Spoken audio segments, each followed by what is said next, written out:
Hi అండి. Welcome to Mahi kitchen. Morning బ్రేక్‌ఫాస్ట్‌లోకి ఎప్పుడు ఇడ్లీ, వడ, దోస ఇలాంటివే కాకుండా ఒక్కసారి నేను చెప్పే ఈ రెసిపీని ట్రై చేయండి. జస్ట్ 10 నిమిషాల్లో అయిపోతుందండి. దీన్ని చిన్న పిల్లలు కూడా చాలా ఇష్టంగా తింటారు. మరెందుకు ఆలస్యం, దీన్ని ఎలా ప్రిపేర్ చేసుకోవాలో తెలుసుకుందాం. ప్రాసెస్‌లోకి వెళ్ళే ముందు వీడియోకి లైక్ చేసి సబ్స్క్రైబ్ చేయండి.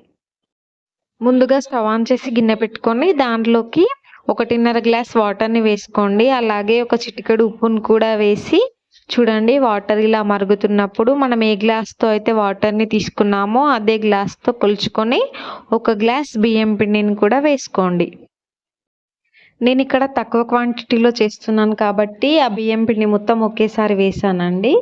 ఒకవేళ మీరు ఎక్కువ క్వాంటిటీలో చేస్తుంటే కొద్దిగా బియ్యం పిండి వేస్తూ కలపండి. చూడండి, ఈ పిండి మొత్తం ఇలా వేసిన తర్వాత ఒకసారి కలిపి స్టవ్ ఆఫ్ చేయండి. హాట్ వాటర్‌లో వేసి కలపగానే పిండి మొత్తం ఇలా మంచిగా ఉడికిపోతుందండి. తర్వాత వేరొక గిన్నె తీసుకొని దాంట్లోకి ఒక స్పూన్ నెయ్యిని గానీ, నూనెని గానీ వేసుకోండి. తర్వాత ఈ పిండి ముద్దని దాంట్లో వేసి ఇలా వేళ్ళతో బాగా నొక్కుతూ పిండి సాఫ్ట్‌గా అయ్యేంత వరకు ఒక 2 నిమిషాల పాటు ఇలా మంచిగా మర్దన చేసుకోవాలండి. ఇలా చేయడం వల్ల పిండి మంచిగా సాఫ్ట్‌గా తయారవుతుంది.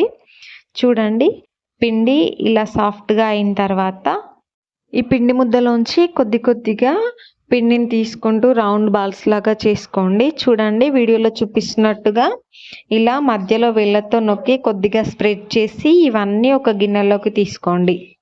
ఇప్పుడు వేరొక గంజుని తీసుకోండి. నేనైతే ఇక్కడ రైస్ కుక్కర్ గిన్నెని తీసుకుంటున్నానండి. దాంట్లోకి 1 గ్లాస్ వాటర్ వేసి ఇలా ఒక బౌల్‌ని బోర్లించి వేసుకుంటున్నాను. తర్వాత దానిపైన ఇలా ఒక చిల్లుల మూతను పెట్టుకొని మనం చేసుకున్నవి దీని మీద ఈవెన్‌గా పెట్టుకొని వాటిని ఒక 10 నిమిషాల పాటు లో ఫ్లేమ్‌లో ఆవిరి మీద ఉడికించుకోవాలి. ఒక 10 నిమిషాల తర్వాత ఇలా మంచిగా ఉడికిపోతాయండి. ఇవి కొద్దిగా చల్లారిన తర్వాత ఫోర్క్ స్పూన్ సహాయంతో వేరొక గిన్నెలోకి తీసుకోండి.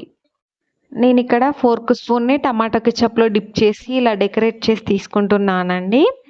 వీటిని డైరెక్ట్‌గా ఇలా కెచప్‌తో తిన్నా బాగానే ఉంటాయి. లేదు అంటే కొద్దిగా చిల్లీ ఫ్లేక్స్, కొద్దిగా కారం, కొద్దిగా చాట్ మసాలా వేసుకొని తిన్నా కూడా బాగుంటాయండి. అంతే అండి, ఎంతో కమ్మగా ఉండే మన టేస్టీ టిఫిన్ రెసిపీ రెడీ. వీడియోని లైక్ చేసి సబ్స్క్రైబ్ చేయడం మర్చిపోకండి. Thank you.